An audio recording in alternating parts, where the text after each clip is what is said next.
Hello, welcome everybody to our NIHR Global Health Policy and Systems Research Programme webinar. Thank you for joining us from around the globe.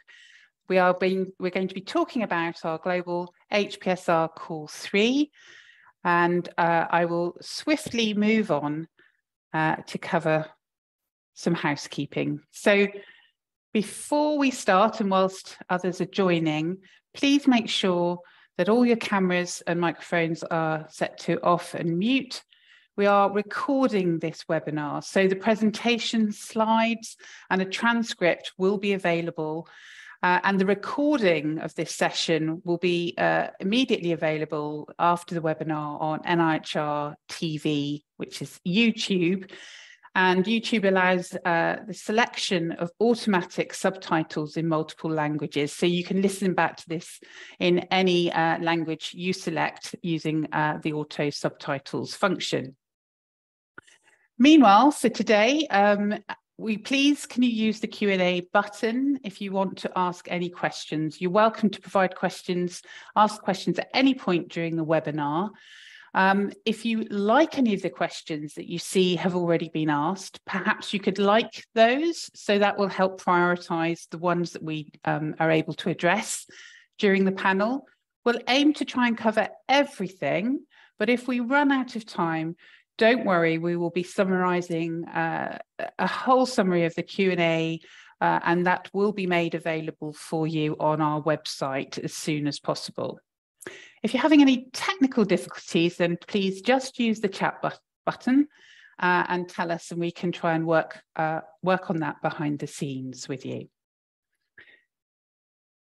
So just a little bit about the order of presentations. So I'm Sarah Pedicum. I'm the Assistant Director for Global Health Research Programmes, so really warm welcome. We're going to be joined today from the Department of Health and Social Care by Dr. Val Schnuin, who is Head of Global Health Research Partnerships. And after Val talks, I will give more detail on the programmes, and will be followed by Lisa Marsh, who's a Senior Research Manager working for this particular Call 3, and we'll be joined at the Q&A session by some of our finance managers as well. So just kind thanks for the webinar support behind the scenes to both Lewis and Alina. So what will we cover? Well, we're going to be covering the NIHR Global Health Research Portfolio, some of the aims then of the Global HPSR Call 3, and some of the key details of the particular awards that we're offering through this call. I'll then go on to cover some of the particular eligibility and selection criteria, so you're clear on what the expectations are. And then Lisa will be covering the application process with some hints and tips. And we'll end up, as I said, with a question and answer session. So feel free at any point to put your questions in the Q&A box. We will address easy ones immediately, and we will then prioritise the list of the most interesting ones to answer and summarise any that we haven't covered, as I said, at the end of the session on our website. So hopefully you've all now joined, and I shall start in earnest by introducing Dr. Val Schnuin, who's going to give you an introduction to the Global Health Research Portfolio. So over to you, Val. Hello, everybody. Thank you very much for joining this webinar. My name is Val Schnuin. I'm Head of Global Health Research Partnerships in the Department of Health and Social Care, which is the equivalent of the UK Ministry of Health.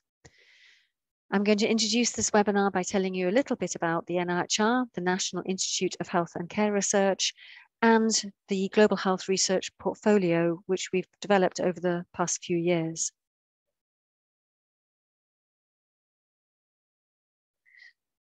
So the NIHR was established in 2006 by the Department of Health with its mission to improve the health and wealth of the nation through research. That nation being the UK, as the NIHR initially was very much focused on research that underpinned the National Health Service. Since then, it's really evolved and expanded considerably, and you can see the activities here in the bubbles. This is explained more on the NIHR website. Since 2016, 2017, we have been very lucky to be able to establish an applied global health research portfolio through the NIHR. And this has been possible through the Official Development Assistance, or ODA, budget. An allocation to the Department of Health and Social Care has allowed the pivoting of the NIHR mechanisms to also now address global health challenges, specifically to benefit the health of people in low and middle income countries. We're very pleased that this global health portfolio is now a core work stream of NIHR, and you can see that in the slide here. So since around 2017, we've grown the global health research portfolio, really established that. And the key areas that we addressed specifically were areas that had previously maybe been less funded by other funders, were clear areas of unmet need and underserved areas with vulnerable populations, particularly in mind, and of course, ODA eligible.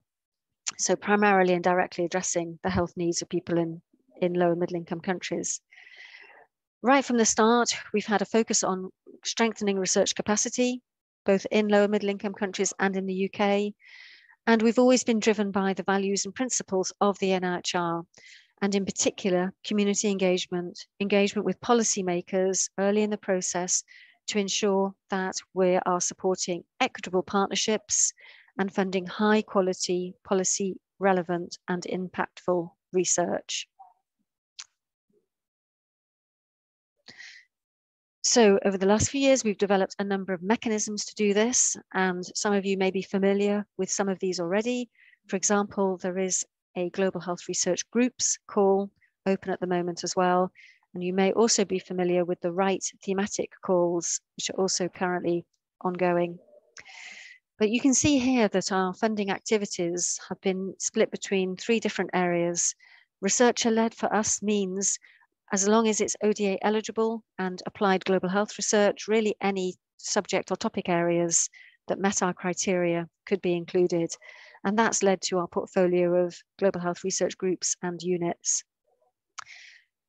We have also, from a more strategic perspective, just recently funded the first round of global health research centres with a focus on non-communicable diseases research and capacity strengthening. And the thematic right calls have been on a number of topics in a regular succession. And in the middle there, in the orange bar, you'll see the NIHR Global Health Policy and Systems Research Call, HPSR, which I'll talk more about in the next slide. But at the bottom end of the slide, just to emphasize that capacity strengthening through the Global Health Research professorships, but also a number of other activities, you can see more on our website, in part also delivered through partnerships with other funders, which is a key part of our portfolio and is enshrined by the lower box, but actually encompasses a large number and range of activities with different funders, both the UK and international. And as far as reach of our portfolio, as you can see, we're now funding a large number of different institutions around the globe.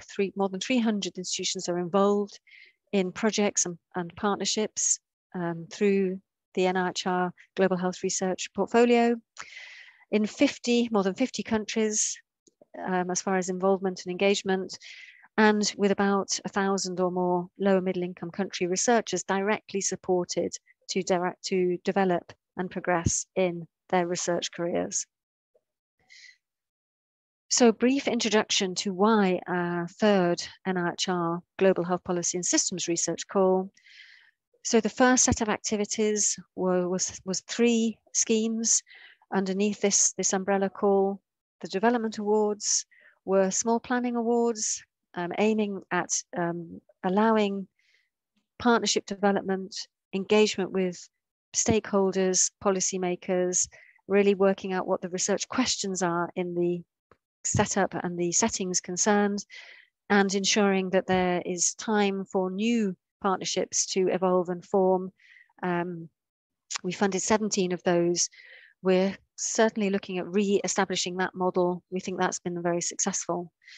However, the third call here really builds on the commissioned awards and the researcher-led awards that you can see here. And the call here is effectively call 3 following those 2 calls. So we've consulted widely and engaged with some learning from the first set of activities. And this call 3, differs from the other categories offered so far in that we're offering both project and consortia awards under the same call. Consortia are more similar to the existing awards, which are larger and can involve multiple institutions and researchers working together. Projects are new, and the aim here is to be more attractive to some new entrants, hopefully, to applying and being successful for our awards.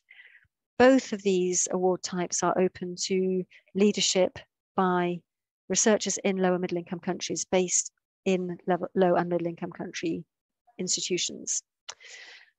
And the project awards can be led solely by a low or middle income country researcher.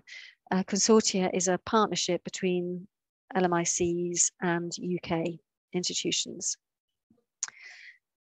So COVID-19 has really exacerbated and highlighted the need for resilient health systems. It's shown health systems vulnerabilities globally, and it's really renewed our commitment to build stronger health systems through research. The focus of this scheme remains on addressing the WHO campaign for universal health coverage and towards meeting the UN Development Goal, in particular SDG 3. We're building on the focus areas from a previous call here, and those topics include integration of health services as the increasing shift in burden of disease worldwide continues, particularly where lower resourced health systems maybe were not designed to address these new health challenges or increasing range of health challenges. Secondly, the quality of care remains a key focus for us, improving the quality of care, not just the delivery of care.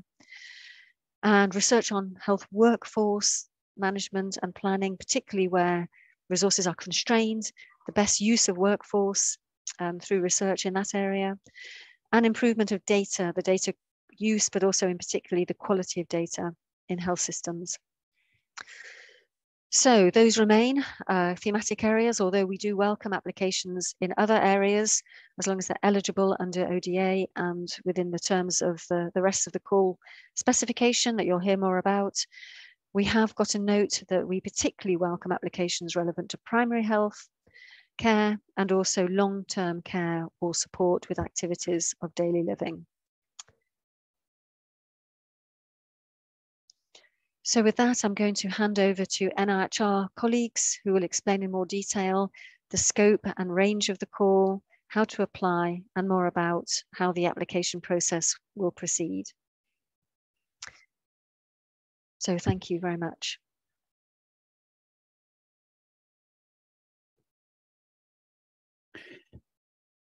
Thank you, Val. I'm going to now talk to you about the Global Health Policy and Systems Research Programme, Global HPSR Call 3, and the requirements. Now, the link here will guide you to further information on the remit and guidance. So first of all, the aims of the Global Health Policy and Systems Research Programme are really to be able to support applied research to strengthen health policy, services and systems for the benefit of people living in low and middle income countries, or LMICs, on the DAC list. And we do this through production and dissemination of high quality, contextually relevant research on health policy, health services and health systems strengthening in order to inform policy and practice in LMICs, and ultimately to lead to improved outcomes for the most vulnerable populations, as well as addressing issues of health equity. The programme also supports equitable partnerships and networks to be formed between LMICs or LMICs and the UK, particularly the researchers, so they can generate new knowledge and evidence. And through strong community and stakeholder engagement and involvement throughout the research lifecycle, we can ensure the relevance of the research and ensure that it meets the needs of those communities in the local contexts and settings. And it can also support capacity strengthening activities and knowledge sharing. So I'm going to talk you through the first of the awards that we have on offer through this call. These are the projects and some of the key points to take away with you. So first of all, just to note that projects will be assessed through a two-stage process, and they really are aiming to support new entrants to global health policy and systems research. Projects awards should have very clear research questions, most likely specifically targeting an identified health policy or systems challenge or evidence gap, and within the plan set out how the research outcomes will ultimately benefit the most vulnerable populations in LMICs. Within the plans, when we expect the research really to be addressing LMIC-led priorities, and they have to be relevant to local stakeholders and policymakers. And the ultimate aim is that these will deliver evidence and outcomes that will inform both policy or change practice. The plans really should involve relevant communities and stakeholders throughout their entire life cycle to ensure that the objectives of the research can be met and will address these communities' needs. And should involve interdisciplinary teams, including project management, financial and administrative support required to be able to deliver the project's objectives. The plan should also include a proportionate approach to research and capacity development and the career development of future research leaders in LMICs. Now, the range of funding is from £250,000 up to £1 million, and the duration is for up to 3 years. I think a key point to note is that for projects, we will accept a sole lead, but this lead must be employed by an LMIC institution, and if a UK sole applicant would not be applicable. We also will accept 2 joint lead applicants. These should be based at different institutions, and this can include either 2 LMIC institutions or an LMIC and UK institution. Contracting for the awards will be via either one LMIC or one UK institution, dependent on the model of leadership. The consortia are much larger, ambitious programs of global health policy and systems research delivered through consortia involving equitable partnerships. The expectation is that these will comprise of interrelated work packages, comprising applied research on health policy systems or services within a coherent theme. Again, the research is expected to address LMIC identified priorities which are relevant to the local stakeholders and policymakers, and that will inform policy or change practice and improve outcomes, again, for the most vulnerable populations in LMICs. And we're looking for embedded stakeholder and community engagement throughout the life cycle, again, to ensure that relevance and to be able to meet the needs. The research should involve appropriate interdisciplinary teams, which would include project management, financial and administrative support required to deliver the consortia's objectives. We do want to see really substantial plans for research and institutional capacity strengthening in LMICs, with an expectation that at least three formal training posts will be included. Given the requirement for this training, we recommend having a named training lead, and we want to see evidence of development of research leadership capacity at all levels built into the award and its management. There should be also a strong institutional commitment to support the delivery of the research, and for developing this field of the research within the institution beyond the end of the award. The funding for this consortia are up to £4 million. The range is about 1 to 4 million, and the duration for up to 5 years. The consortia will only accept 2 joint need applicants, each from different institutions. And again, that could be 2 LMIC institutions or an LMIC and a UK institution. And again, contracting can be via one of the joint need institutions, whether that be LMIC or UK. Now, as Val has already mentioned, I wanted to reiterate that this call is encouraging research against set priority areas, but it is a broad call. So we're open to applications that address any of these health systems priorities. So, for instance, applications relevant to primary care and long-term care or supportive activities of daily living are a particular priority. But also research tackling the integration of health services, improving the quality of care, addressing health workforce management and planning, or improving data quality and use will also be accepted. So, as I've just said, the scope of this call is really broad. It will also include research in any area of health policy systems research and capacity strengthening that will primarily address the challenges faced in one or more LMICs. Now, when we're looking for applied research, this can be research that relates to and/or affects wider elements of low-resourced health systems, such as leadership, governance, financing, workforce, information systems, quality of care, and health services delivery, as well as consideration of the impacts of wider determinants of health. As a new opportunity, we also encourage research that may involve some elements of methodological research. This is particularly pertinent where it will address a gap within a project or programme and will have applicability to improve health research methods in LMICs.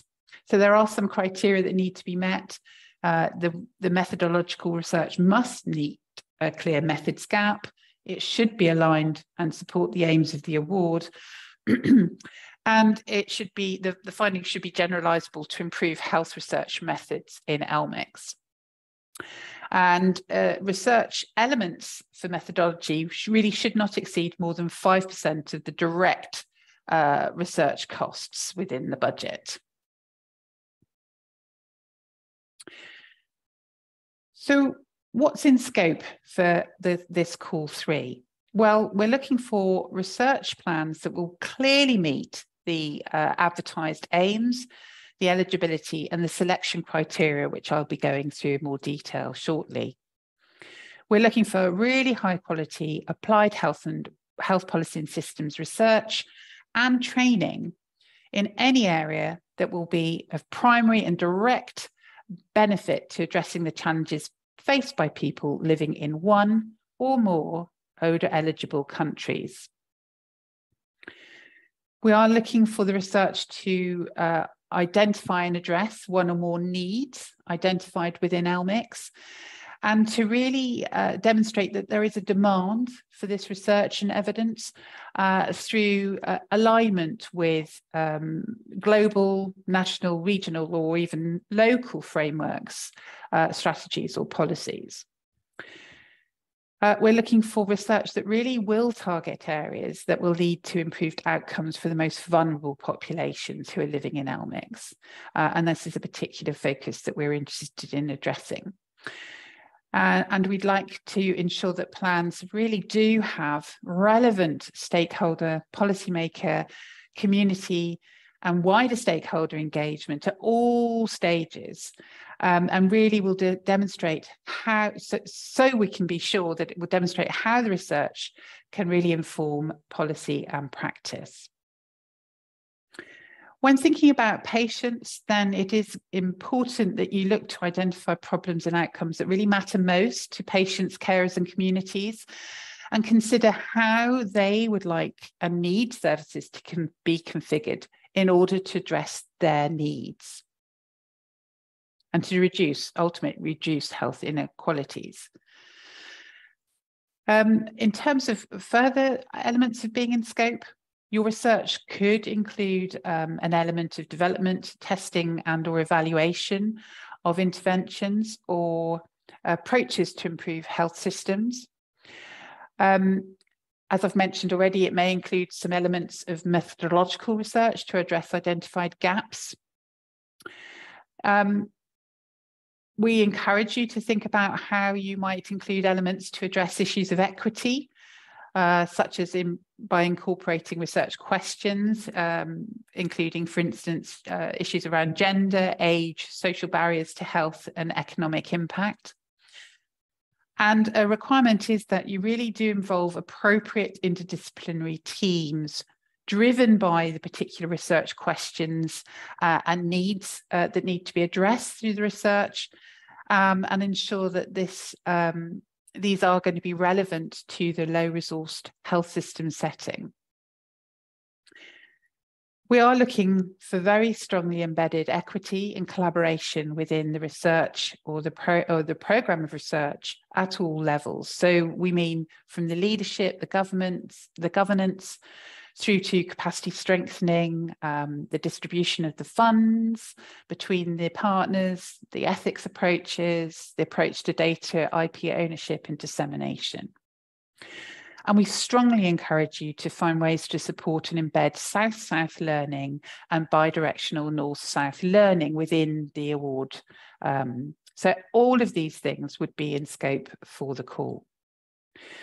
Things that we say that are out of scope will be really where there is no clearly demonstrated demand from LMIC stakeholders or links to regional or national priorities and policies. Those that really don't include some proportionate consideration of the wider generalizability of the research findings.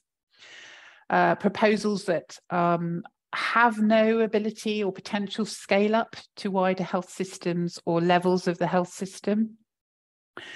Or costs that are really focused on delivery of health services and delivery of training or of either healthcare staff, unless it is incorporated into a wider development and improvement of these services as part of a much bigger programme of research. Also out of scope is any research that really only focuses on observational secondary research or health policy implementation on its own. The programme will also not support activities which comprise solely of one of the following in this list. If these are not presented as part of an integrated research programme, then they will be out of scope. So please make sure that you don't solely focus on randomised controlled trials or epidemiological studies or evidence synthesis on their own, or indeed plans for service evaluation if these are in isolation and not in part of a evidence-based development and improvement of services.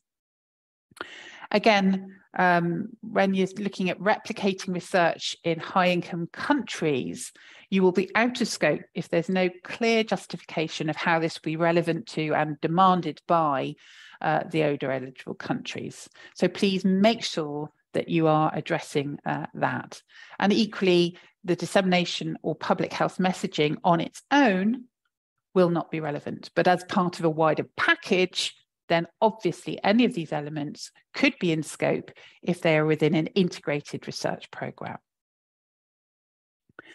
So I'm going to move on to eligibility and selection criteria now. So in terms of who can be a lead applicant, for our project awards, then we will accept a lead applicant, a sole LMIC lead applicant, but a sole UK lead will not be permitted. In addition, we will also accept the option of a to having 2 joint lead applicants, and that may be from 2 LMIC institutions or an LMIC and a UK institution.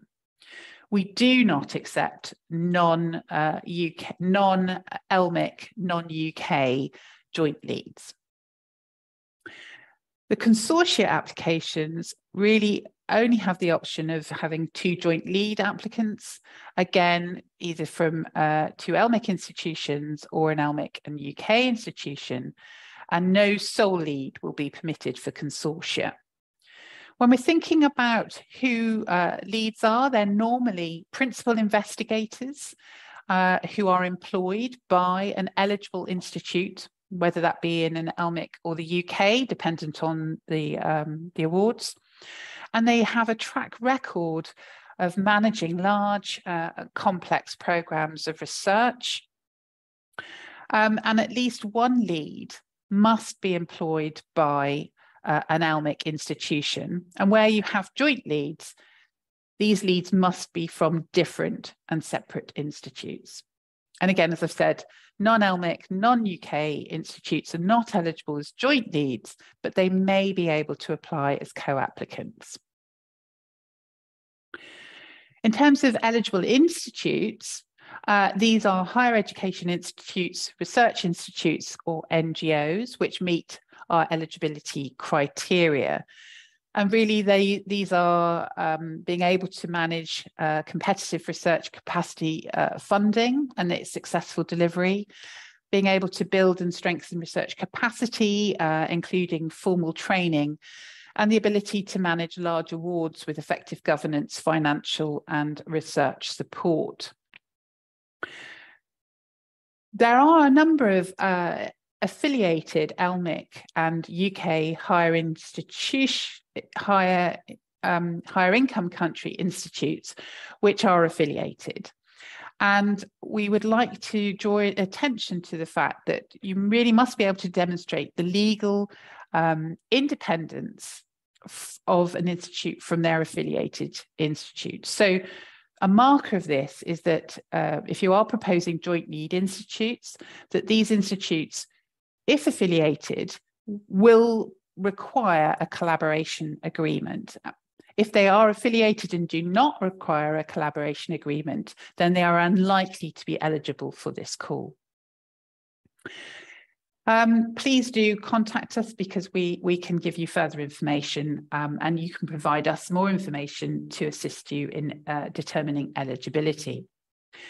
In terms of co-applicants, then you can have non-LMIC co-applicants, but where you do propose them, please make sure you justify how the expertise can't be found within LMICs and how their involvement will really be of benefit to the LMIC countries.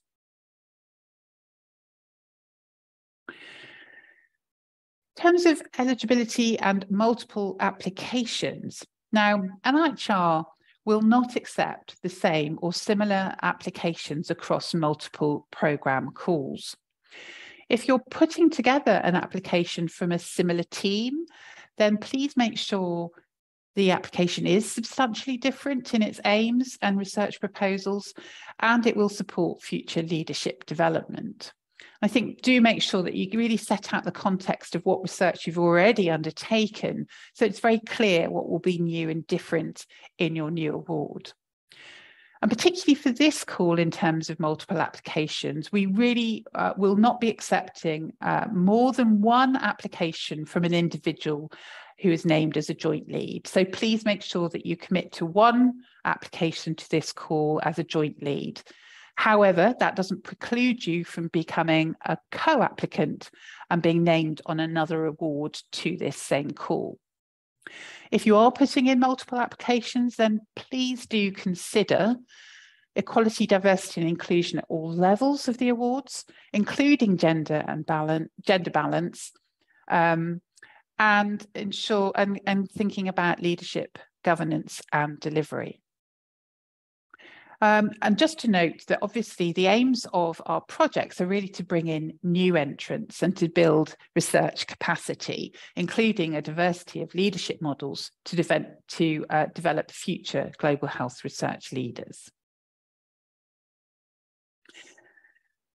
I think it's also worth noting that if a single institution does submit multiple applications, do think about that gender balance of the lead applicants, because we will be using that in some of our assessment criteria. In terms of ODOR eligibility, we expect all research applications to be ODOR eligible. So really to be able to demonstrate that the proposal will meet ODOR compliance criteria. So in order to do this, please ensure that you're very clear which LMICs or LMIC regions on the Organization for Economic Cooperation and Development, or OECD Development Assistance Committee list will directly benefit. So which ODOR eligible countries will benefit from the research. Be explicit how the application will be directly and primarily relevant to the development challenges in those countries, and how the outcomes will really promote the health and the welfare of people in the countries on the DAC list. Where you're proposing elements of research are not going to be undertaken in these ODOR eligible countries, then please do make sure you justify how that will still lead to a primary benefit to ODOR eligible countries.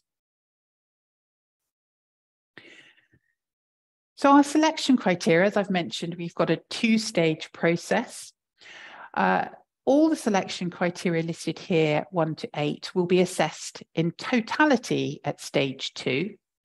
But at stage 1, we will only focus on the key elements 1 to 4. So that's the relevance, the proposed research, the research quality and excellence, the strengths of the team, and the impact and sustainability. But that's not to say that we don't want to see indication that there will be capacity strengthening, community engagement and involvement, and equity in the partnerships, and indeed value for money, even at the stage 2. So do try and embed these criteria into your proposals from the very start, but the assessment at stage 1 will focus mostly on these 1 to 4 criteria.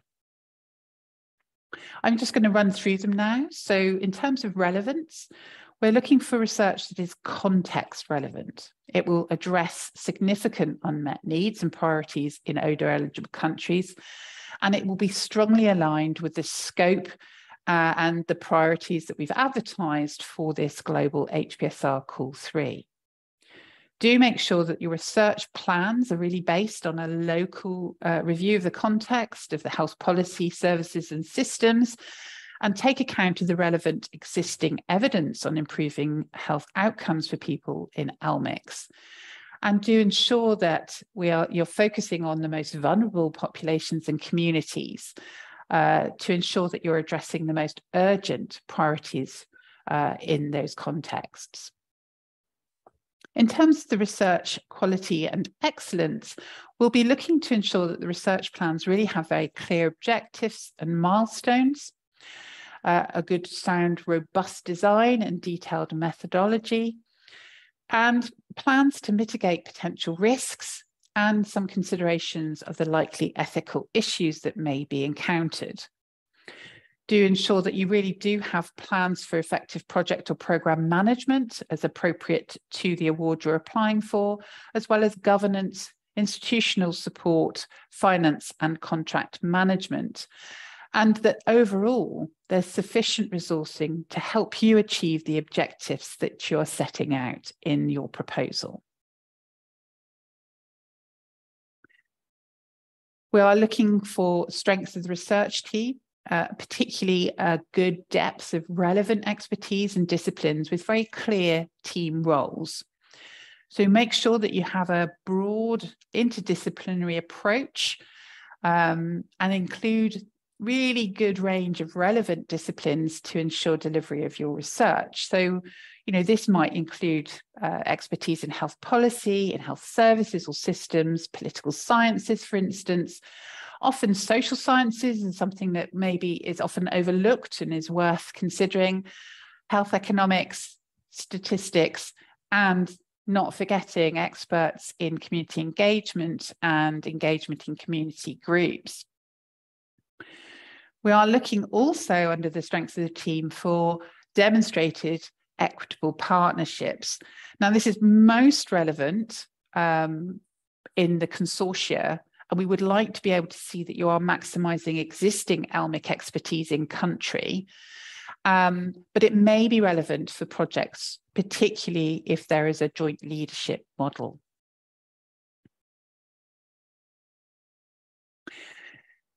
In terms of impact and sustainability, we are looking for very clear pathways to impact. And that includes research, supporting research uptake and dissemination of the findings, really with the increased potential to improve practice, inform policy, and support implementation and scalability of health services and systems improvements. We're also looking for continuation of the research and research partnerships in the ELMICs beyond the lifetime of the award. So some sort of sustained impact in terms of both the research and ideally the capacity strengthening that achieved. So when we're talking about contributions for research and capacity strengthening, we're looking for what those are to society and the economy. So that is really the likelihood of significant contribution to the evidence base in that particular area, pathways to improvement in health, in well-being, potentially lives saved, economic, social, cultural benefits in the countries, and the potential for increased capacity to undertake research in that context, given increased capacity demonstrated through awards. In terms of finance for these awards, I've already said project awards will support up to £1 million. The range is typically 250,000 to 1 million for a duration of 3 years. Consortia will support up to 4 million, typical range 1 to 4 million maximum for 5 years. So please think about what it is you want to achieve and set the amount and duration to reflect the nature of the award. Set it within the maximum range of the award that you're interested in, and ensure that the funding is proportionate to the complexity of the awards and the partnerships that you are proposing. At stage 1, you will not have to provide detailed costs. You only need to provide an overall cost for the proposed research programme. We will be looking at the distribution of the flow of funds between ELMICs and the UK, and this should really reflect where the majority of the work is undertaken, which we anticipate will be in the ELMICs. And if this isn't the case, or that funding is flowing through, say, a UK partner, please ensure that you justify how the funding will ultimately directly benefit the ELMICs. In terms of finance, the consortia will support an additional responsive line, which can address emerging needs. And this can accommodate up to 5% of the total budget. There's much more information in our finance guidance on this and in our call specifications, so please do consider that element. I'm just going to briefly show you some examples of ineligible and eligible costs for your awards. We will be holding a finance webinar at stage 2, so you'll have the opportunity to get far more support and information from us. But at first, just so you're aware, we will support salaries, studentships, which include stipends and fees for ELMIC national trainees studying in ELMICs. If we have ELMIC national trainees studying in the UK, then there will be an expectation that the fees will be reduced to the national level. And when we're talking about formal training posts, I'm talking from BScs, MScs, MPhils, MRes, PhDs. Do note, however, that studentships, stipends and fees for ELMIC, non-ELMIC trainees will not be supported. So UK trainees will not be eligible for studentships. There are a number of other costs: consumables, visa fees, costs for ethical approvals, costs for institutional capacity strengthening, are all eligible. Please note that we expect standard class travel. We will not support business or first class travel, contingencies, entertainment expenses, alcohol and tobacco costs, or per diem costs. But there are far more details in our finance guidance, and I would refer you to those. And please do come to us if you have any further questions. When considering the structure of your award and what's already in the NIHR Global Health portfolio, I would encourage you to look at our website. Our NIHR Funding and Awards website has a list of all the active awards and indeed all of the completed awards that we have funded through our Odor global health activities. You can also look on our open data platform and find out where we have funding going to overseas or downstream partners, and this map is an indication of the spread of some of that funding. And I encourage you to go and have a look, think about who's working this space. Is there anyone that you should be talking to ensure cohesion or potential collaboration? So that your research plans are complementary to activities that are already underway, or at least aware of what is already being undertaken. So as a final reminder, our call stage 1 timeline, the call opened on the 22nd of November. In that first week of March, we will have a deadline for remit inquiries. That's because we really, if you're not ready by within 2 weeks of the deadline, then we really will be getting too late to be able to support you addressing your concerns. And the stage 1 application deadline is on the 15th of March at 1 p.m. So I'm going to finish off there. We're recording this. We will be compiling common questions into a document which we'll be sharing after this webinar, and it will be made available on our website. I'm now going to hand over to Lisa, who is going to talk you through the application process. Thank you.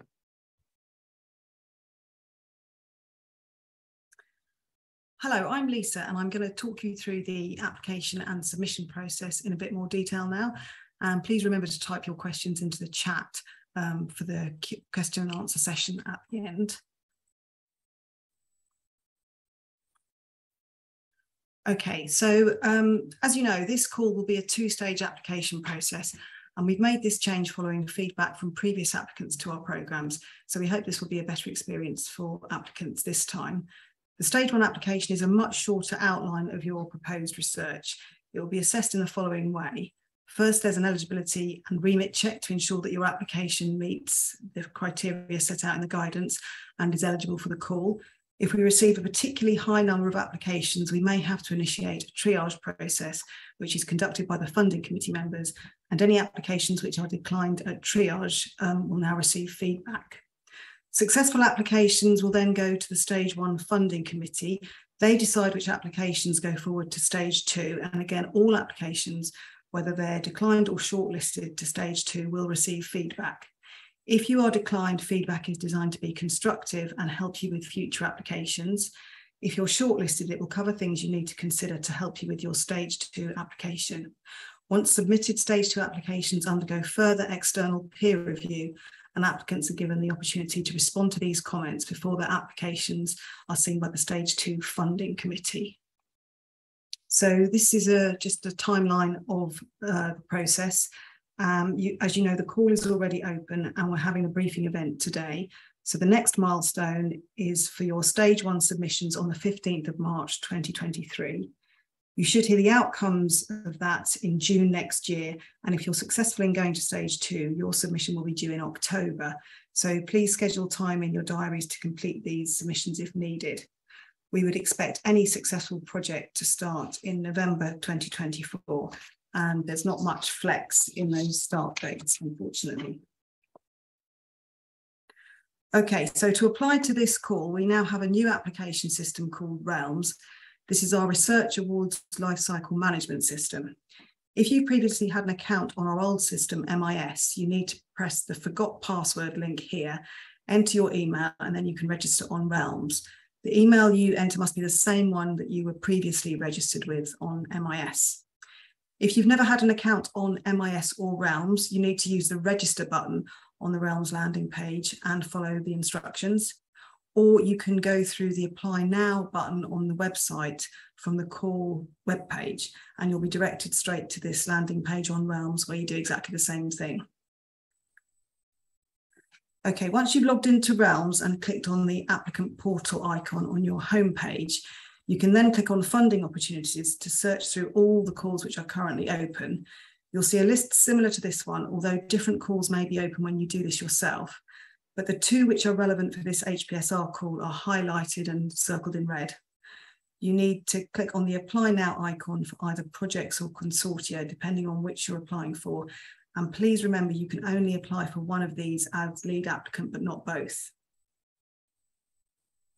Okay, the most important thing to remember when applying for our calls is to spend some time reading through the guidance in full. There are a number of different guidance documents, so I'm going to summarise the contents now. The remit and guidance document is specific for this particular call, and it'll give you the scope of the call, the eligibility and selection criteria, and set out the timelines. The core guidance applies to all global health calls run by NIHR, and we aim to keep this regularly updated. So even if you've read it before, it's worth taking another look before you start the application. The application form guidance tells you how to complete each section of the form within Realms. As the system is still fairly new, there are some quite detailed instructions, so we hope that helps you to navigate your way through the system. Then there is the finance guidance to help you complete your full finance breakdown at stage 2. But it's also important at stage 1 because you need to ensure that figures you're putting in for your project are realistic and include everything you need. Committees don't expect to see a huge change in cost between stage 1 and stage 2, so your stage 1 costs need to be as accurate as possible. We also supply a Word version of the application form so you can see the different sections, what information you need and what the character counts are, and you can do that without having to log into Realms. This form is provided to help you with your preparation and it cannot be submitted. Only applications submitted through Realms will be considered. So this slide just gives you an overview of where you can find information within those different guidance documents. I won't go through it in detail because we'll circulate the slides afterwards, but it's quite a useful reference. Okay, as I've mentioned, you must still submit your application via Realms, and that will close at 1 p.m. on the 15th of March UK time. Late applications will not be accepted. If you're experiencing issues with Realms or you're having any other technical problems, you must tell us in good time, please. Don't leave it until 2 minutes before the deadline because we won't be able to help you and it's stressful for everyone. At stage 1, you can include a limited number of uploaded documents. One is mandatory, which is your references, and this is limited to a single side of A4. You can also upload one additional supporting document, which could be a flow diagram or a Gantt chart or a letter of support, but only one additional document is allowed along with the mandatory references document. However, if you are an existing or previous NIHR Global Health Award holder, so that would be a unit or a group or any previous HPSR award, then you can also upload a letter of support which highlights what that award achieved and how it benefited the end user of that research. So this is just describing the different roles within the team. So lead applicants, and this applies to joint leads or sole lead, are researchers employed at an LMIC or a UK higher education institute or research institute. They have the expertise and experience to lead and manage a large global health programme. Co-applicants on the project team share responsibility for the day-to-day management and delivery of the overall project, along with the joint or sole leads. Collaborators are slightly different as they provide specific expertise or services to the project, but they are not involved in the delivery or management of the project overall. So this is thinking about the consortia awards in particular. These must have 2 joint leads, one employed at an LMIC institute and one at a UK institute, or both employed at different LMIC institutes. NIHR only contracts with one organisation, so the contract holder can either be the LMIC institute or the UK institute. The joint lead at the contracted institute is responsible for submitting the application. For joint leads based at different institutes, they must be legally separate entities, which will require a collaboration agreement set up between them to transfer funds. So that's quite a specific definition. If you have any queries about the eligibility of your joint lead institutes, please just contact us to ask. Both joint leads need to register in Realms for the stage 1 application, but only the joint lead at the contracted institute can actually submit it. So this is a similar slide for the projects. Projects can also have 2 joint leads, and everything I've just said also applies for the projects. However, these smaller awards can also have a sole lead who must be employed at an LMIC higher education institute or research institute. Sole leads employed in the UK are not eligible to apply for this call. The sole lead is obviously the person who must register and submit the application on Realms. For both consortia and projects, you can also add the names of your co-applicants at stage 1, but the co-applicants don't need to register and complete any tasks on Realms yet. They will need to access Realms at stage 2. The sign-off on individual tasks in Realms can be the most problematic part of any application process, so it's a good idea to let people know what's required of them and what they're going to need to do well in advance when you ask them to join your team. Collaborators can be included, but they would go into your research plan and they don't need to be entered individually in Realms. A few tips for success. And the first tip is to read all the guidance provided. Once you've read it, you'll have a clear picture of what's expected from your applications, and you must ensure that you meet the eligibility and remit in full and give a clear and full explanation of the research you want to do and how you're going to complete it. You should also include how it will be impactful and make a difference. Make it clear how you've worked with your whole team, how you've engaged with the joint lead and the co-applicants, and what input local communities have had or will have. Make sure that you engage with your finance team and your research support office or equivalent at your institute to ensure that you have the necessary support and infrastructure in place. The stage 1 application form, sorry, I should have moved on there. The stage 1 application form is short, so keep in mind and make sure your application is concise and to the point. Don't have too many co-applicants and collaborators. You must be clear on how each one is involved with your project. And if successful, you will need to set up collaboration agreements with each co-applicant, which can be quite a big task. Please write in plain English. The committee members and reviewers come from different backgrounds and may not have English as their first language, so your application should be easy to read and understand. You should be clear about your proposed research and how it builds on any work you've done previously, but you should also be clear on how it differs and what aspects of your application are new. You should include mentoring and support packages to help develop new leaders and new leadership models. If your application is a resubmission, make sure you take into account any feedback that you've received previously. Make sure both joint leads have registered on Realms and completed any associated tasks, such as their personal profile and ORCID registration. Make sure you submit on time and don't leave things to the last minute. Once again, the 1 PM deadline is UK time. So some next steps. And this is a submission checklist. So have you got a clear application that meets the core specification as set out in the guidance? Have you ensured that you've met the eligibility criteria? Have you included all the required uploads? If you upload anything that is not requested, we will remove that before the committee sees it, so it won't be assessed. And please contact us by email if you have any questions. In conclusion, once again, and I know I've repeated it a lot, but it is important, please read the guidance in full. Make sure that both joint leads are registered on Realms and on ORCID. Please ensure both joint leads or the sole lead have completed their profiles and associated tasks in Realms. The system will tell you if they haven't, and it's up to the joint lead at the contracting institute to check that everything's been done. Don't miss the deadline in Realms because it will close at 1 PM UK time and the late submission cannot be accepted, so don't leave it to the last minute. And finally, good luck.